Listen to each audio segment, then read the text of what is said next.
'Cause the power that brightens the stars brought to life my soul. Now I'm calling from rooftops, shouting from mountain peaks. You're everything to me. Forever.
And I was thinking how pleased my mom would be that we were all together. She loved the family, so it was a real sweet time. We kind of got a head start on getting some of our tears out, and so we got to do it out. She's buried with my dad. My dad was a veteran, World War II.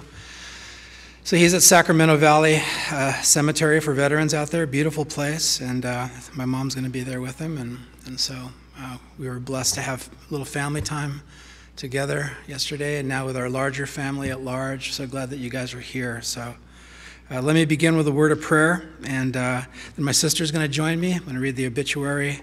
Then we're going to have the best slideshow you've ever seen.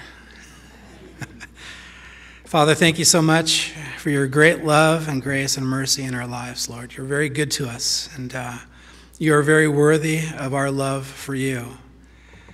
And we know there's so much that's wrong in the world, but you're never wrong. You're always right. You're always good. You're always loving. And there's much we don't understand, but there's a lot that we do understand, and we know that you're good. And we know that my mom loved you and trusted you and cried out to you in good times and bad. She was thankful to you. She was desperate for you. She leaned on you. She depended on you. And now she's with you. So thank you that she got to run her race well. Thank you very selfishly for me and my sister, immediate family, grandkids, great-grandkids, nieces, nephews. Thank you for my mom. We ask you to bless our time together as we remember her life, and that you'd be honored and glorified here. Thank you, Lord, in Jesus' name, amen. My sister's going to come on. Come up, Linda. This is the little girl I used to beat up on. Very glad she's here. I'm going to read about our mom. She told me not to say it, but she wrote the obituary, so she did a really good job. Frances Walden went to be with the Lord on January 8, 2018, after suffering a brief illness. Frances was born in Pomona, California on December 3rd, 1919. Sometimes when she would when you go to the doctor, they always ask you, your birth date, and she'd say 1919, and they go, "You're 98?" She was. Born on December 3rd, 1919, to Cristobal and Maria Varela. She was the 8th born of 11 children. Frances went to school and worked to help the family after her father passed away in 1939. In the 1940s, Frances went to live in San Francisco with her older sister Ruth. She was our godmother, who was working, and she was residing there. Frances began working at American Can Company and worked there for 14 years. This is also where she met her future husband and the love of her life, Samuel Mason Walden. Frances and Sam married in September 1951 and resided in the city, San Francisco. In December 1955, they were blessed with a son. Can I read some? Can you read some? Mm-hmm. Sure. Anyway, I was born in 1955. William Chris Walden. William Chris Walden, that's me. Soon after the birth of William, they wanted to raise their son in a nice home of their own with a yard so Bill could play. They worked very hard to be able to purchase a home in San Mateo, California, where they were blessed with a daughter, Linda Marie. They lived in this home until 1962, when they moved to Southern California, Yorba Linda, to be near Frances's mother and family in nearby Pomona, California. Frances was a homemaker and cared for their children, taking them to practices for sports and music events for Bill and dancing for Linda. After the children got older, Frances went to work for Sherwin-Williams and worked there for 10 plus years and retired in 1978 when she became a grandma for the first time, my son Jeffrey. She cared for her grandson, and soon there were 4 more to follow. I had a daughter, and then Bill and Debbie were blessed with 3 children, which Mom cared for all of them at certain points of time. She cared for each of them with love and kindness. When Sam retired, they moved to Gardnerville, Nevada, and lived a wonderful life until 2011, when Frances became ill, and they moved to Napa, California, to be cared for by Bill and Debbie. Frances and Sam were surrounded by nothing but love each and every day. Frances was preceded in death by her husband Sam, parents, 6 sisters, and 4 brothers. She leaves behind her son Bill and Debbie, me, my husband Michael, 5 grandchildren, Jeffrey, Megan, Sarah, Chris, and Jonathan. Their spouses as well. Kurt is Megan's husband, Caleb is Sarah's husband, Melissa is Chris's wife, and Alicia is Jonathan's wife. 15 great grandchildren. 1 is not exactly born, but will be by next week. And many great-grandchildren and many nieces and nephews whom she loved very much. Frances was loved by all who knew her, and she touched many lives. Thank you all. Did I do okay? Yeah, you did good. You passed the audition. Do I go sit now? Go sit down. We put together a slideshow of Mom's life. Really fun. Linda came, and my cousin Roseanne is here. My cousin Ed is here also somewhere. There's Ed. And man, we saw pictures this weekend that we've never seen before, and that's always really just amazing to see your parents when they're younger. And so anyway, I hope you enjoy the slideshow of their lives.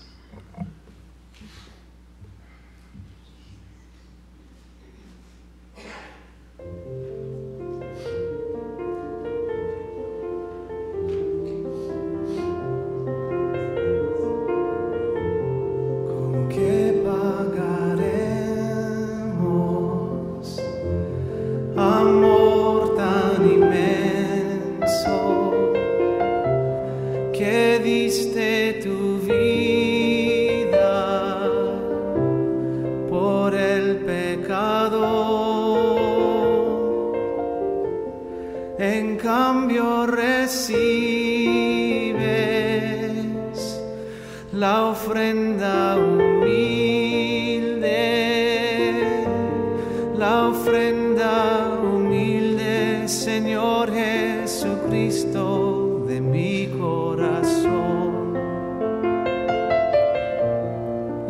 ofrenda humilde, Señor Jesucristo, de mi corazón. Y cuando la noche extiende su manto, mis ojos en llanto en ti fijaré, alzando mis ojos veré las estrellas. Yo sé que tras ellas, cual Padre amoroso, tú velas por mí. Yo sé que tras ellas, cual Padre amoroso, tú velas por mí.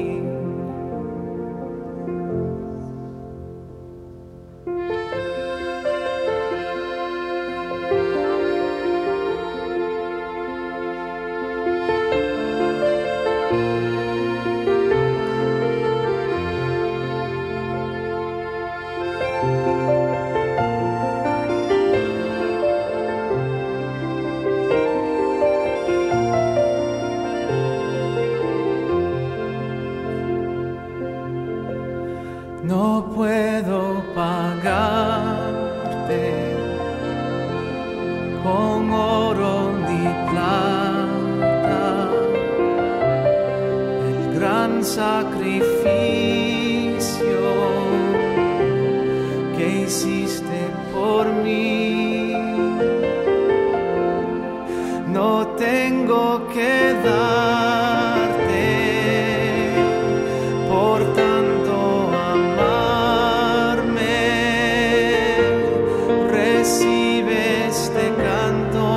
mezclado con llanto en mi corazón. Recibe este canto mezclado con llanto en mi corazón.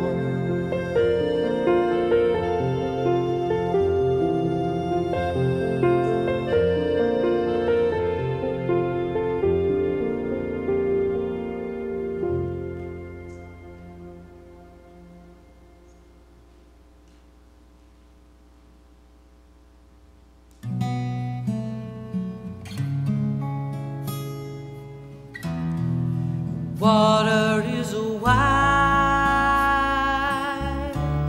and I can't cross over, and neither have I wings to fly.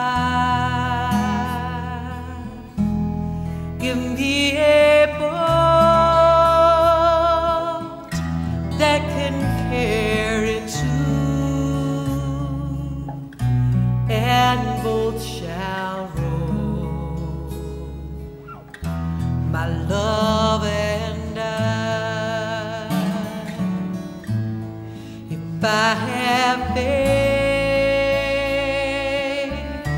that mountains move, and to the pool give all my goods, and have not love, my words are vain as sounding brass and hopeless game. Come, Spirit, come, our hearts control, our spirits long to be made whole. That inward love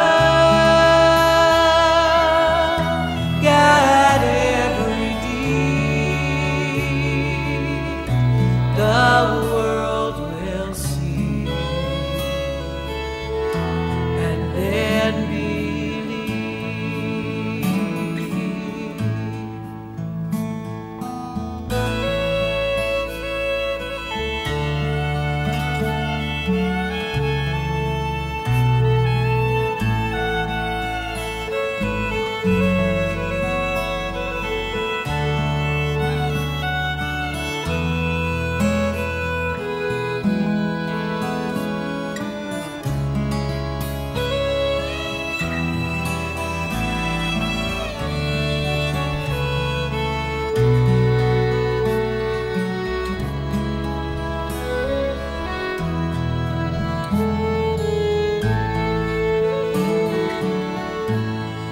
Spirit, come,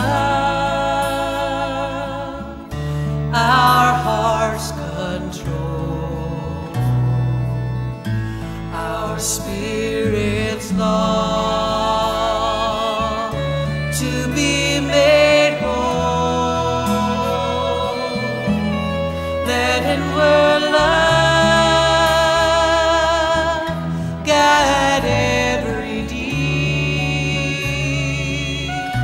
The world will see and then believe. Let inward love guide every deed. The world will see and then believe.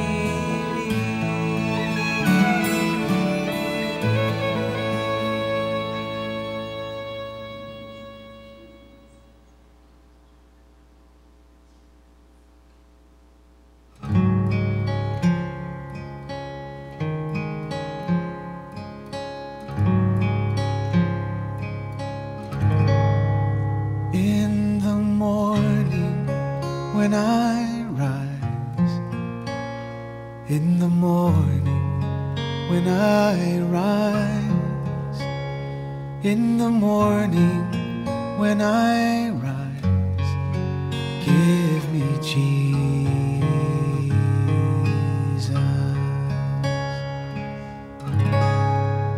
Give me Jesus.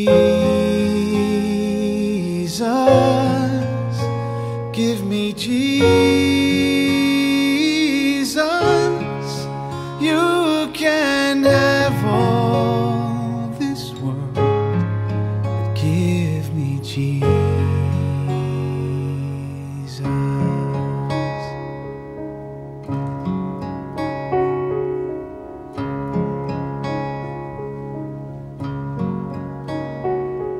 And when I am alone, oh, and when I am alone, and when I am alone, give me Jesus.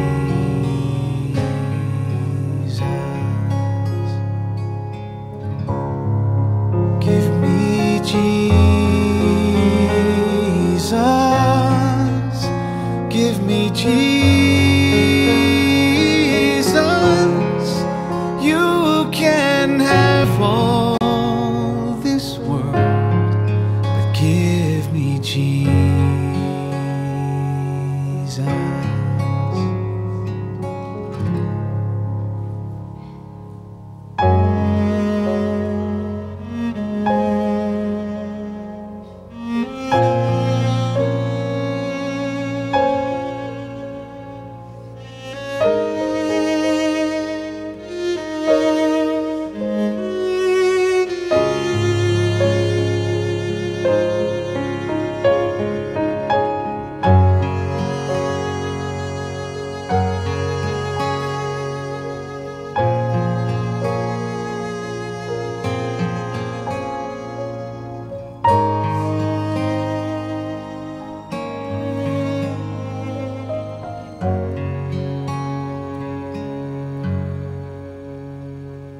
And when I come to die, oh, and when I come to die, and when I come to die, give me Jesus.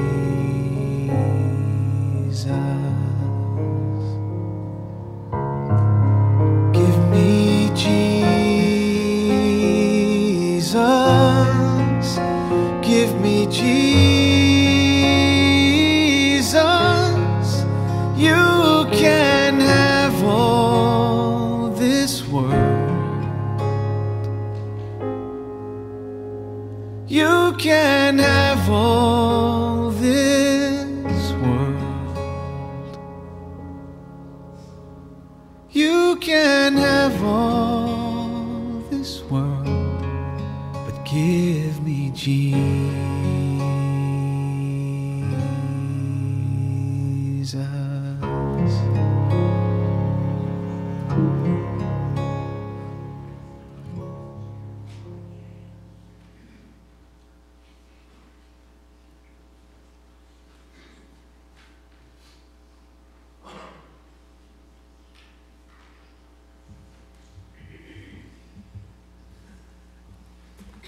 This is our granddaughter, Hadley. She's going to share a few words about great-grandma. I'm going to hold you up, okay, baby? Can I hold you up? Okay, ready? 1, 3. I'm going to hold it like this. Ready? Jump. No, the other way. Like this. 1, 2. There we go. Okay.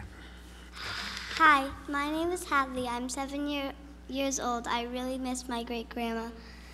Frances was a good person. I liked talking with her. I liked doing puzzles with her. She was a really, really good person. She was the best great-grandma ever.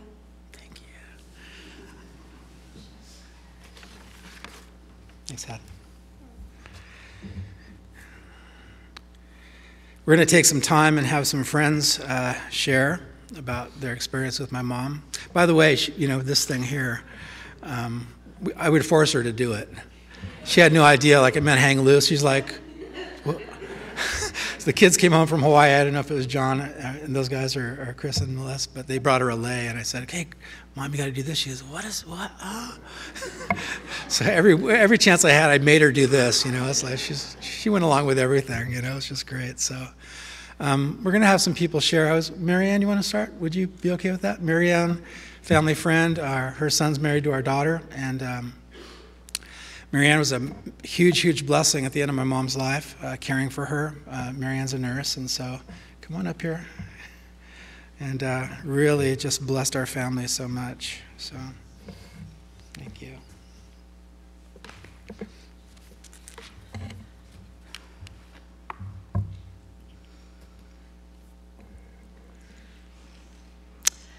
I will try to get through this.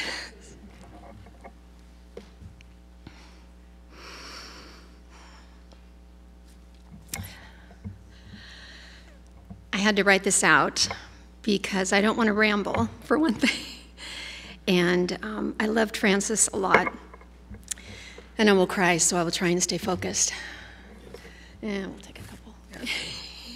Hopefully it won't get to that point. But I wanted to say hello and thank you for allowing me the honor of standing here before you as we celebrate and remember the life of Frances Walden. I met Frances over 20 years ago. And for many years, I knew her as Bill and Linda's mom, Debbie's mother-in-law, Sarah, Chris, John, Megan, and Jeff's grandma. She was always polite. She was always very well-dressed, well-mannered, gracious, and kind. But Frances became my friend a little over 3.5 years ago. And that was when she broke her hip. And I remember getting the call from Debbie, and Bill was supposed to leave for Europe the following day for a missions trip. And the huge question was, is it wise to put Frances through the surgery? And could she survive it? What would the rehab look like? And the decision was made to go ahead with it. And I remember visiting her in the post-op stage. And Linda had flown up. Frances was in the hospital in Fairfield at North Bay, I think. And she looked like a little star. She looked like a tiny little girl in her bed, so proud of her shiny hardware that she was showing me on her x-ray that they had put into her fractured hip. She had almost no pain, and she was about to astound all of us with her amazing rehab process. So Frances spent a few days in that hospital, and then she was transferred to Golden Living here in Napa. She did go on to wow us with the strength and tenacity as she navigated that rehab process. She seldom complained of pain. She did complain of the cooking at the facility. She was very, very spoiled with Debbie's cooking. And so Debbie would, as a result, bring coffee and meals into her every single day. Frances was loved and spoiled by her entire family. My favorite memory during that time when Frances was at Golden Living in rehab was in 2014 is when this occurred, and we had the earthquake then. I think it was 6.0. It was really big, and my husband, who grew up in California, I won't even tell you the sounds that he made during that earthquake. He was very, very afraid of it, and we were just rocking, and I remember waking up not waking up, we were already awake. I remember thinking the next morning, oh my gosh, was Frances okay? She must have been terrified. And so I remember I was visiting her either the next day or the day after, and I remember her telling me that she was being helped out of bed by a CNA, at the time of the earthquake. And he had just kind of gotten her up to the side of the bed, and she was just about ready to stand up with his help when the earthquake hit. She said, I just laid back down, and she described the event like this. She said, Marianne, this nice young man was helping me to sit up and then stand and transfer to the bedside commode. And right before he stood me up, the earthquake hit. So I just laid back down, to go through it. And she said, I could hear the young man on the floor kind of whimpering and making this sound, and he was obviously very frightened. And I just said, honey, it'll go by. It's just a little earthquake. I said, Frances, you are a stud. And I was always telling her she was my absolute hero. She had better skin than I did, and she just took life on better than I did. She was beautiful. I love the visual that I have of that. I will never forget it, my 95-year-old friend calmly telling this young man that he was in no danger. But that was Frances. She was always trying to reassure others, and she was always worrying about others. Well, Frances did finish that rehab in absolute glory, and she was home behind her walker in no time at all with relatively full mobility. And I did get to know Frances then as she graciously allowed me to help her shower, which was a hard thing to do. Frances was very modest, and she had very specific ways that she liked things done. I've been a nurse for almost 40 years, but Frances taught me how to shower someone. She's very particular, and she would remind me exactly how she wanted it done, and we bonded during that time. She shared stories with me about her grandchildren, about raising her kids, and about her great-grandkids that she absolutely adored. We worked on puzzles together, and she taught me how to put rollers in her hair, but Debbie always did it better than I did. But she didn't want to tell me that. She was very nice that way. I had other opportunities to spend time with my friend Frances, and these came when she bravely decided to proceed with surgery on both of her wrists, one at a time, for carpal tunnel issues. Again, we forged through the awkwardness that she felt in having someone shower her, but she did what she had to do because she was Frances. Eventually, her wrists healed, and she was back to her puzzles and her cherished independence. Life went on. More great-grandkids came into the world for Frances to love. The summer of 2017 came and went, and then came the call on September 30th. Frances had fallen again. Pictures were texted to me, fractured tibia fibula in the lower portion of her leg, and she also had some cardiac involvement this time. And once again, the huge question was, should we do surgery? This time, the doctors were not so optimistic about her outcome, and so the decision was made to wait and see for her safety. Frances came home from the hospital with an immobilizing splint. She had that on for 2 weeks, and then she had a cast put almost all the way up her tiny little leg. It was uncomfortable and heavy, and most disheartening. She once again lost her cherished independence. I know she was very frustrated. She could no longer prepare her breakfast, her oatmeal, and she could no longer help with occasional kitchen cleanup that she really liked to do for Debbie. But true to Frances's form, she put a smile on her face, and she chose to have an amazingly positive attitude. The bathing started again, only this time she had to endure it in bed. But God blessed us with months of moments together, and through all that time, I was met with strength and dignity and grace and fortitude and a steadfast, amazing drive to get better. Although Frances certainly experienced humiliation and frustration over having to be bathed and having to have someone help her to use the bathroom every single time, she met each day with determination and cheer. I recently retired from hospice nursing, and during my time spent in the field, I had a lot of opportunities to see families navigate the challenging aspects of caring for an aging loved one. And as many of you know, it is not easy. It's a season of exhaustion and great sacrifice, but it can also be a time of thankfulness for that loved one as you cherish the time that you have with them, knowing that it will eventually come to an end. As I observed this family coming alongside of Frances, I can only say that I was so completely humbled and blessed by the incredible self-sacrifice and true love that they consistently exhibited. Well, back to Frances's fracture. The time went on, and she eventually received the news that her bones were starting to heal. The cast finally came off after 6 weeks. we were all excited, except that we realized that the brace she was sent home with was actually more cumbersome than the cast was. But still, Frances smiled. Still, she would say to me over and over again, "Marianne, I'm going to do this." And there were times when she cried because it hurt so bad. But the morning would come, and she would brightly smile after her bath, and she would say, "Marianne, I'm going to do this." The weeks went by. We talked about all kinds of things, what it was like growing up in such a big family, her first job, how her and Sam met, how they both liked to always be put together. I mean, totally the way that they dressed when they were going out on the town. What it was like raising Bill and Linda, life in Nevada as they grew older, and of course, her deep love for her family. On December 3rd, 2017, a bright sunny afternoon, Frances celebrated her 98th birthday with family and close friends.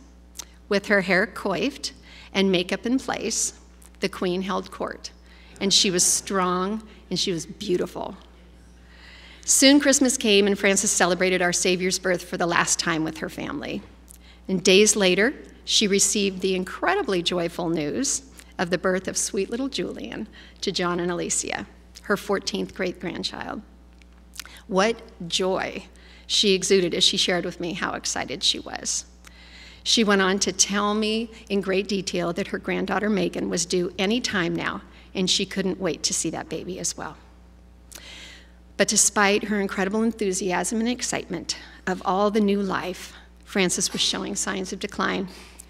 She still greeted me with a smile, and yes, she still tried to pop out of bed, and I mean pop. She would sit at the side of the bed and dangle because we would insist that she do that. But then all of a sudden, with her walker and with you standing right there, she would just pop right out of bed. She was able to kind of do that, but she just wasn't able to kick a nasty respiratory infection that she had contracted mid-December.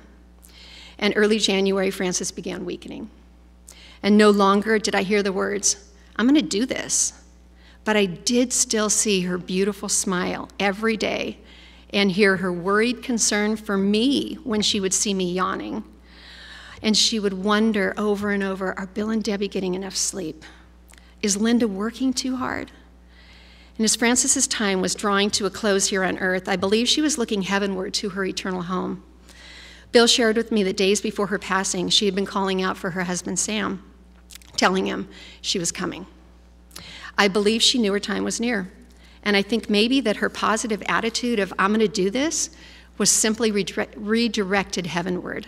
And on January 8th, Frances let go of this life, and she stepped into eternity with Jesus. And her legs are strong now, and she's no longer in pain. She's no longer worrying. And her smile is now because she's face to face with her Lord Jesus.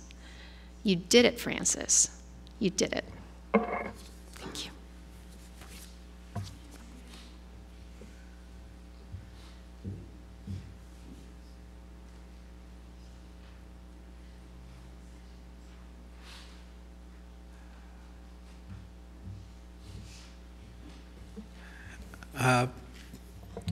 Paula, are you here? Can you share a little bit? We have another short Mexican woman in the house. There you are. Go ahead and stand up, Paula. Oh, you are. And Linda, too.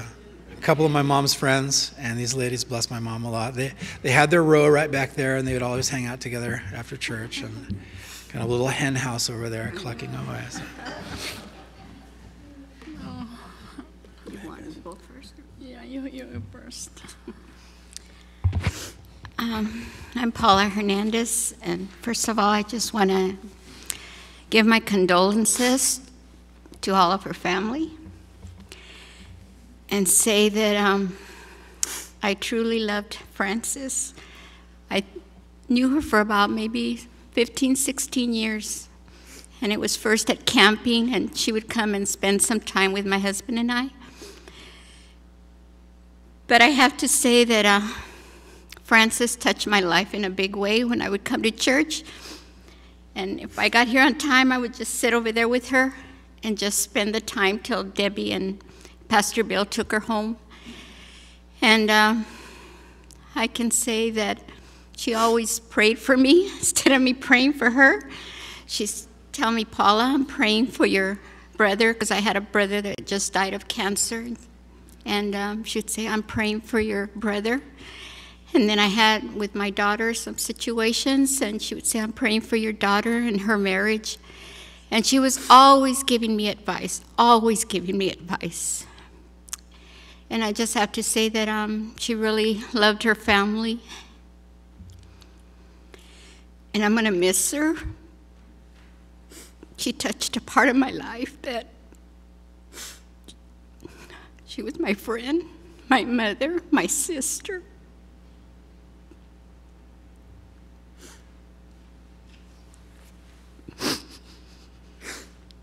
I didn't realize till Sunday when I walked in the church how much I was going to miss her. When I looked over and the bench was empty, not even Linda was there. And someone asked me how I was doing, and I just said it hit me. I won't see her till I go be with Jesus also. And I just want to tell you she was a great woman. And I didn't have anything planned to say, but all I want to say is that Frances loved Jesus. She always depended, like Pastor Bill said, always depended on Jesus. For everything, she lost something, she said, I would ask Jesus to help me. Yes. When she was hurting, she said, I'd ask Jesus to help me with the pain. When I die, when I get to that age, I pray I can be like her, just strong. I got to pray with her one time that I went over. It was maybe 2 months ago, I don't know. And I said, Frances, can I pray for you? And she said, yes. And as I was praying, she started weeping.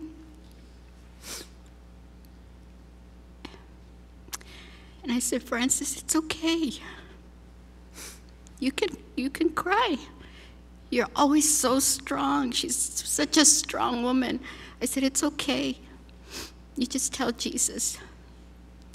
And it was a beautiful moment with her, the last time I got to be with her and pray with her. So I just want to say that, especially to Linda and Pastor Bill and all her grandkids, and Juanito, that I loved her. I truly, truly loved her. And there's a special place in my heart always for her. And God bless you. I don't know what to say. Sorry. I'm really happy that I met Frances here 10 years ago. When I used to make a coffee and she come and she says, oh, you make a really delicious goodies. And I said, yes. I always look forward to them. And I said, oh, Frances, this is for you. Sorry. I'm really happy to meet here. But, you know, someday I'm going to see her in heaven. I love you, Frances. Thank you, Pastor Bill and Debbie and the grandkids.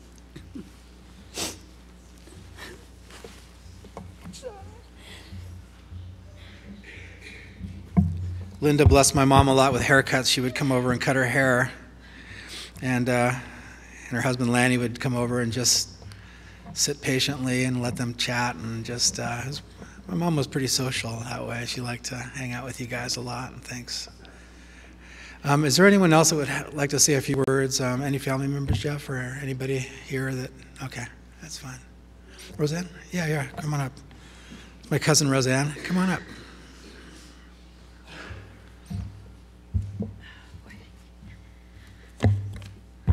Okay, so this morning I was sitting having a cup of coffee with Bill and Debbie and Linda, and Bill was laying on the couch and said, gosh, it'd sure be nice if somebody would speak at Mom's service. And I was thinking to myself, oh Lord, please don't let him ask me, because I probably won't be able to do that. So, but then I remembered that my mom and dad always said we could do anything we wanted to do, if we needed to, if we wanted to.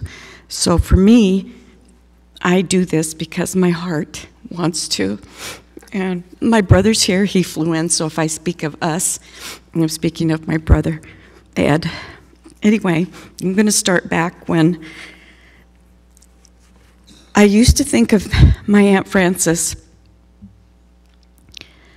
with that big happy smile saying, "Hi, honey, how are you?" And now I look up to the beautiful sky and say hi to another one of our family's beautiful angels watching over us with a smile. And every time I would speak to Aunt Frances, especially after our parents died, within a short amount of time, just a little bit over a year, she would always encourage me and always say, "Tomorrow's a new day," and wake up with a smile. And so I try and do that, even though missing your parents is very, very hard.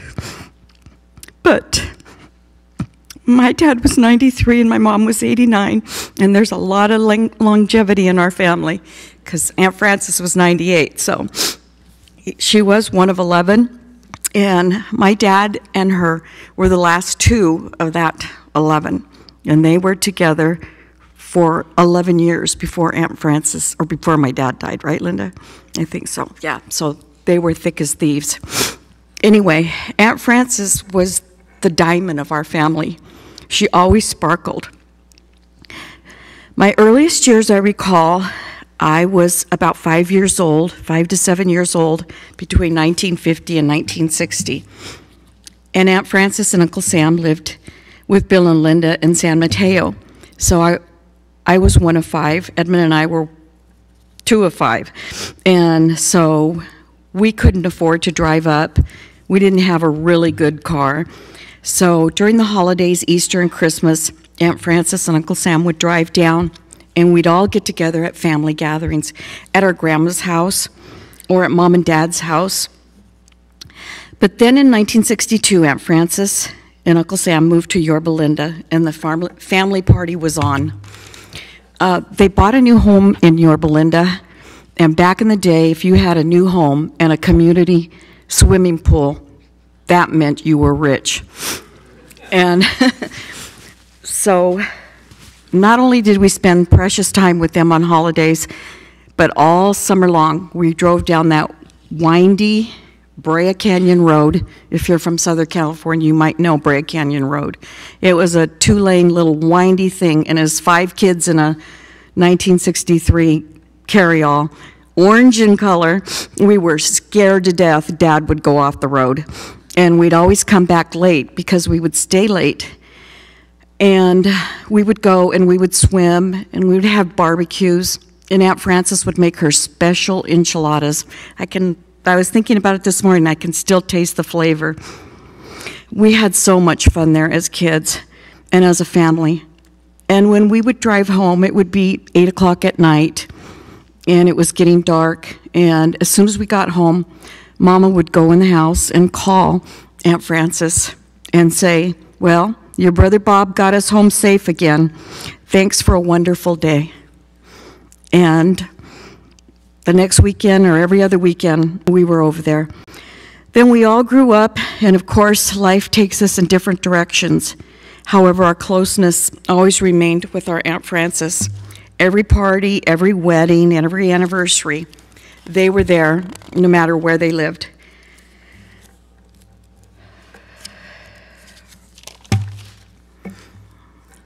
As the years passed on, Aunt Frances and Uncle Sam moved to Gardnerville, California, or Nevada. And I think one of my fondest memories is driving Mom and Dad up there. And we spent 4 nights with them. And we drove all over the place. And there was a Laker game on, and so Mom was the biggest Laker fan, and so was Uncle Sam. So they were in one bedroom watching the game, and there was Dad and your mom, Aunt Frances, going through pictures. Every time they were together, they went through pictures. Pictures was the biggest thing in their lives, and not just family, but pictures of family.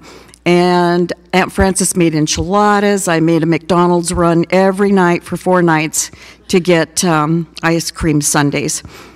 So in 2008, we were looking through pictures. They drove to my house, and we had a huge family Christmas gathering reunion. We had about 75 family members there. It was a glorious night. We had so much fun. Sarah was the only one that was missing because she was pregnant, and but we just had a really great time. Time passed, and in the summer of 2011, Uncle Sam and Aunt Frances moved to Napa to be with Bill and Debbie because their health was declining and they needed to have someone look after them directly.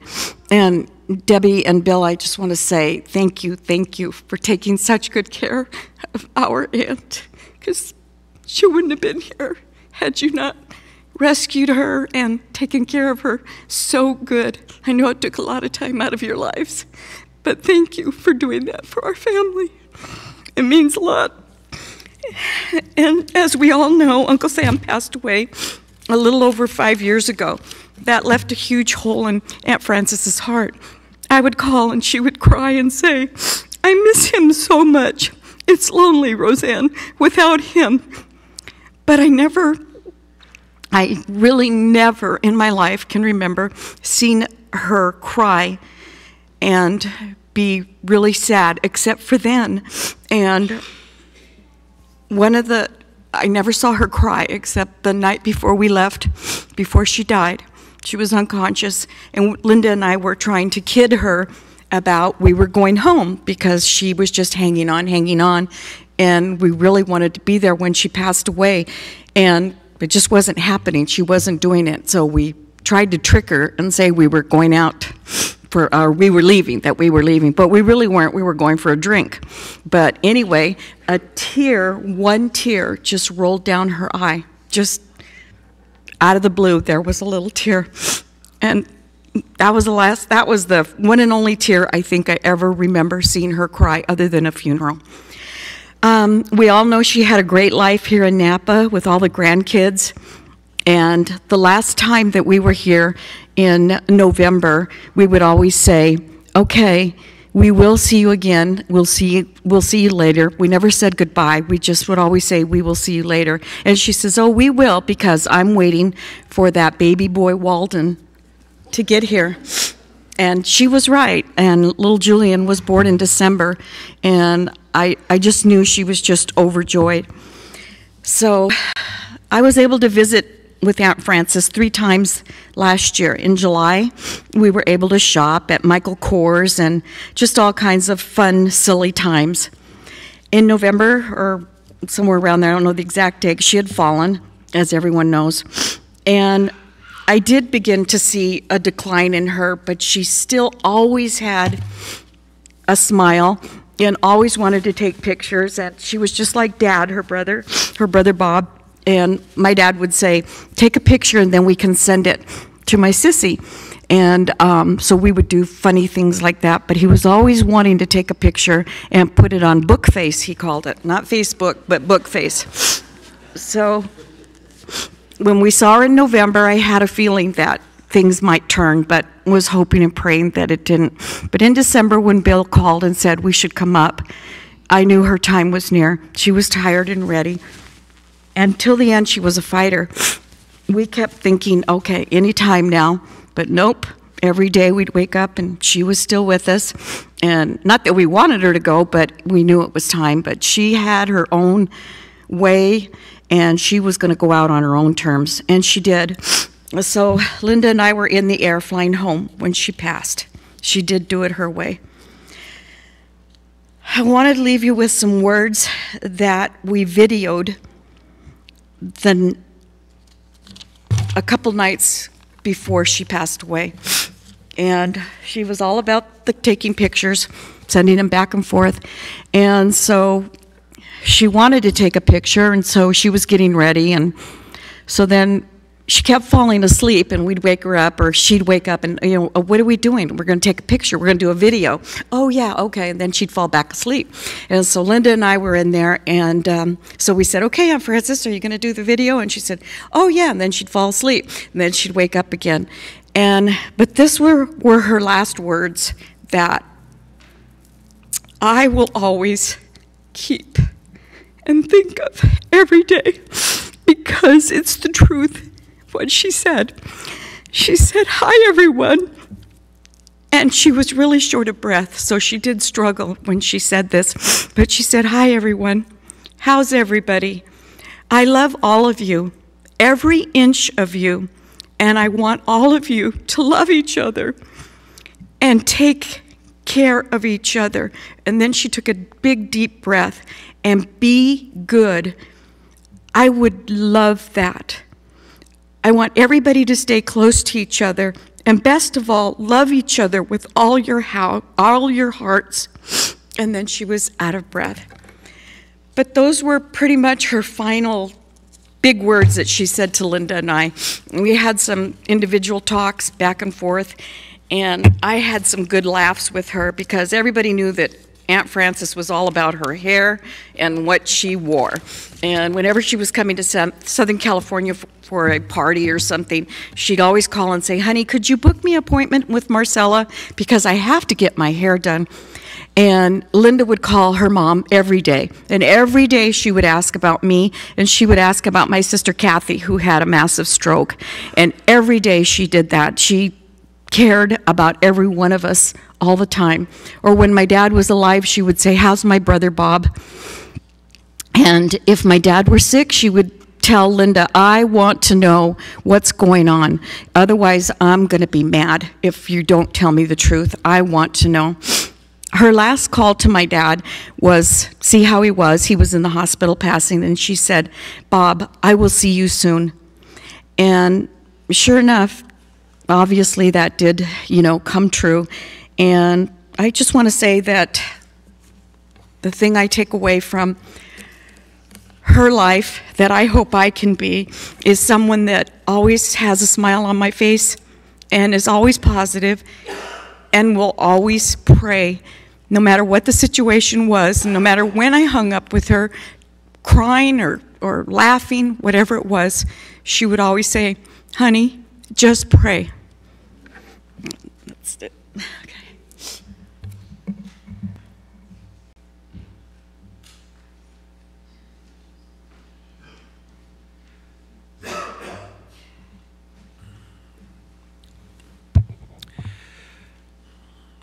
That's my mom. That's our mom. She was funny. Excuse me. She was nice. She loved us. She apologized all the time for having to ask us to help her. She just, at the end of your life, you're in pain, and we had a baby monitor, so you're always listening. And sometimes we just hear her praying in bed and hear her moaning in pain, crying in pain, but she wouldn't call us because she didn't want to bother us, That's how she was, just so kind and so loving. We're going to kind of bring this thing to a close. I'm going to ask the musician guys to come on up, if you guys would. We're going to just, I'm going to share a song that I wrote for my mom and dad, kind of. I'm going to transition over, Scott, if I may.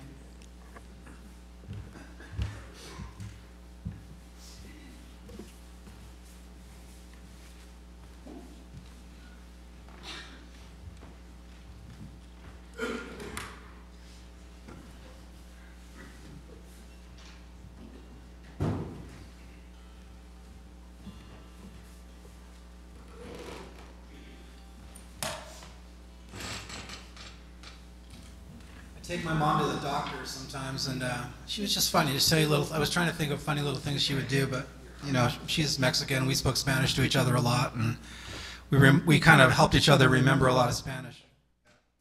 At home, and If you know Spanish, you know what I'm going to say now. There'd be an old person crossing the street, and the light would change, and we'd be waiting. We'd have to wait for the person, and she'd say, "Ay, Dios mío, muévete, viejo." You know, it's like, "Oh my God, get out of the way, old man." You know, and she's saying this as a 90-something-year-old person, and she's laughing at herself. And I said, "Mom, you're so mean," and "Oh, I'm just kidding." You know, she all that kind of stuff. It was just so fun with her. You know, a lot of tears, a lot of hard stuff. You know. But really, she just had a wonderful attitude. I was telling my family yesterday, and I won't go into it now, but if my mom didn't even really know the Lord, she would have been a great person, you know? We had a talk once, and let me just suffice it to say this. I explained John chapter 3 to her, and I said, "So, Mom, based on that, are you born again?" She says, "Yeah, I am." That was mid-'80s or something. And so I know my mom's with the Lord, you know? This is a song wrote for my mom and dad. I'm going to give it a shot here. Go ahead, Joe.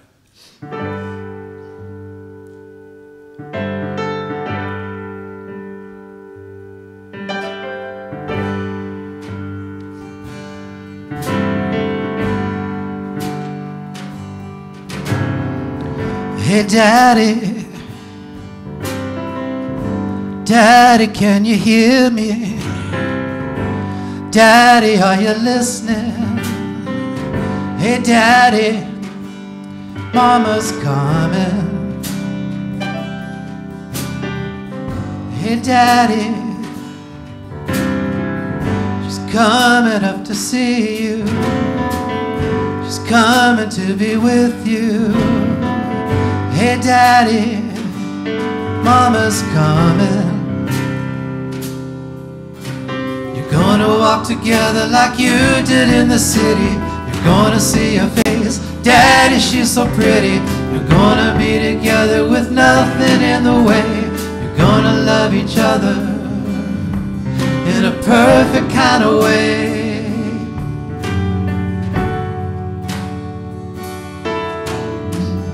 Hey, Daddy, I heard her talking to you. Thought that you were calling.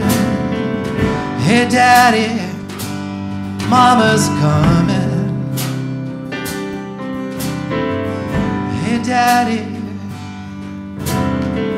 he and Sissy are beside her, and Jesus gonna guide her.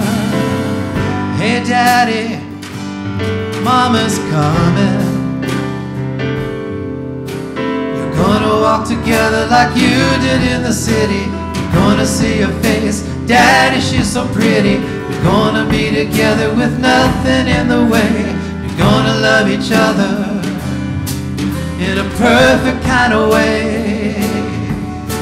You're gonna walk together like you did in the city. You're gonna see her face. Daddy, she's so pretty. You're gonna be together with nothing in the way. You're gonna love each other in a perfect kind of way.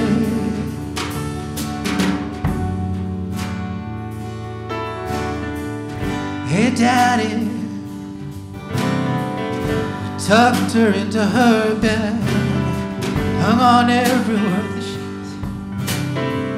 Hey, Daddy, Mama's coming. Hey, Daddy, there's an angel at the front door. We know what he is here for. Hey, Daddy, Mama's coming.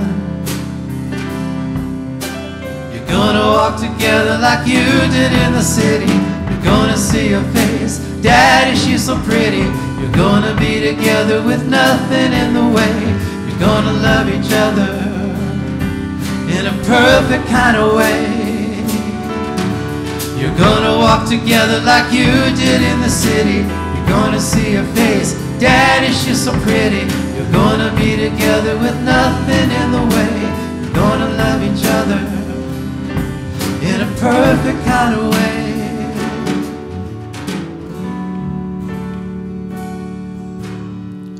Hey, Daddy, Daddy, can you hear me? Daddy, are you listening? Hey, Daddy, Mama's coming.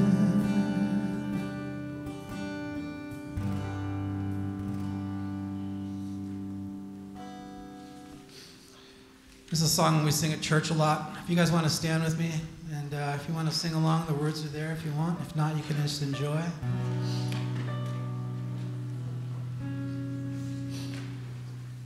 Thanks for being here. It's a blessing. After the service, after this, we're going to dismiss. There's going to be some food over across the lawn if you want to go out the side doors and cut through, and some really good food. Guy and Laura Piombo made their world-famous pizza. And just love to have you stay and enjoy a meal with us. So, Lord, thanks for my mom. Thanks for my dad. Thanks for my family. Thanks for my loved ones, my church family, my blood family. And Lord, thank you for you. You're good to us, Lord. So thank you that you've promised us heaven and invite us to join you. Thank you, Lord.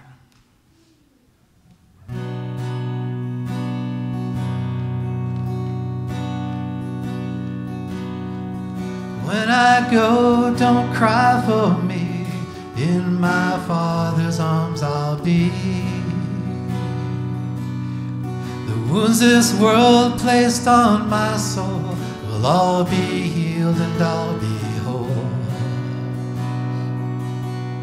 Sun and moon will be replaced with the light of Jesus' face.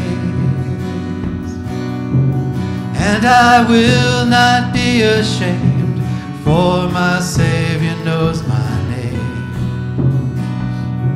It don't matter where you bury me, I'll be home and I'll be free. It don't matter where I lay, washed away.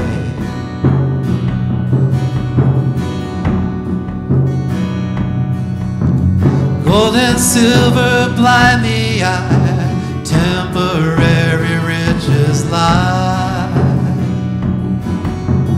Come and eat from heaven's store, come and drink and thirst no more. So weep not for me, my friend, when my time below does end. For my life belongs to Him who will raise the dead again. It don't matter where you bury me, I'll be home and I'll be free.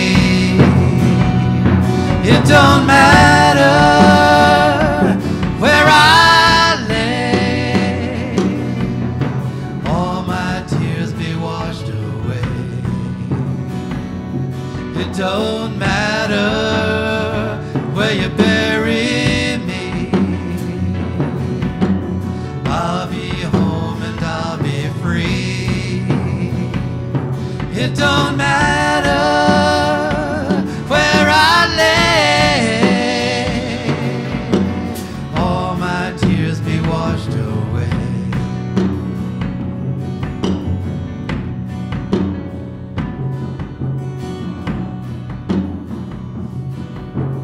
One, two. It don't matter where you bury me,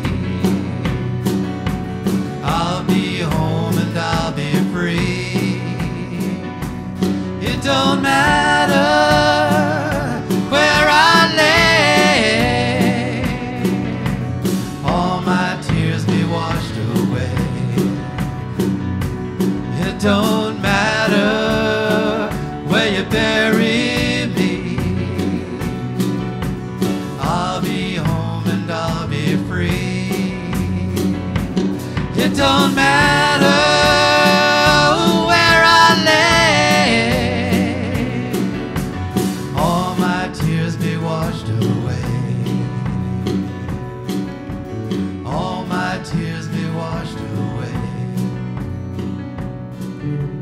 All my tears be washed away. Thanks you guys so much for coming. Join us for some food and fellowship. God bless you guys. Thank you so much.